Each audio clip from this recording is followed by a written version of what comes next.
Good morning, brilliant people! Ayan, so feeling ko itong si teacher is gusto talaga niyang makapag-work dito sa Taiwan. Sabi niya, Sir, good day. What if po wala sa MOE ang school pero may license naman po? Amping po.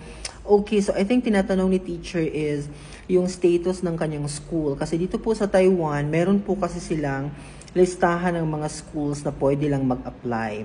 Yung listahan na yun, galing din yun siya sa Commission on Higher Education dyan sa Pinas. So definitely, kung hindi iyon kasali yung school mo, wala ka talagang chance na makapagpatuloy sa iyong application here in Taiwan. Kahit meron ka pang lisensya kasi wala doon ang school mo. Now ngayon, ang dapat mong gawin nito Teacher Leslie, ang dapat mong gawin dito is pumunta ka sa school mo, tapos itanong mo doon sa school mo kung bakit wala kayo doon sa listahan or wala kayong parang yung status, you have to update, okay? Your status sa Commission on Higher Education or sa CHED. Bakit hindi kayo nakasali doon sa listahan na na-submit dito sa Taiwan, sa MOE ng Taiwan?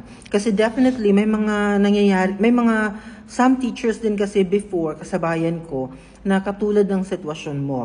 At first, yung school niya hindi kasali sa MOE dito sa Taiwan. Pero in-update niya ang kanyang school. So I think after a year, nag-release ng bagong copy yung CHED sa Pinas dito sa Taiwan.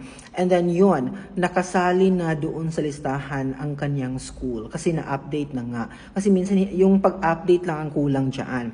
May mga requirements kasi ang CHED bago mailagay doon sa listahan yung school mo. So feeling ko, hindi na-update yan ng school mo. Hindi ko alam kung sino ang nagkulang, school mo ba or yung CHED sa atin. Okay?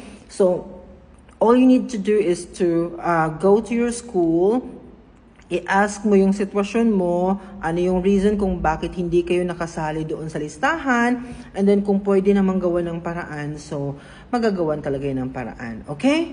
Kasi possible talaga yan. May mga nangyayari na same sa yung case before na ngayon, na official na talaga sila dito sa Taiwan kasi yung school nila na update na, ando na sa listahan. So, hope it helps, teacher. Bye-bye!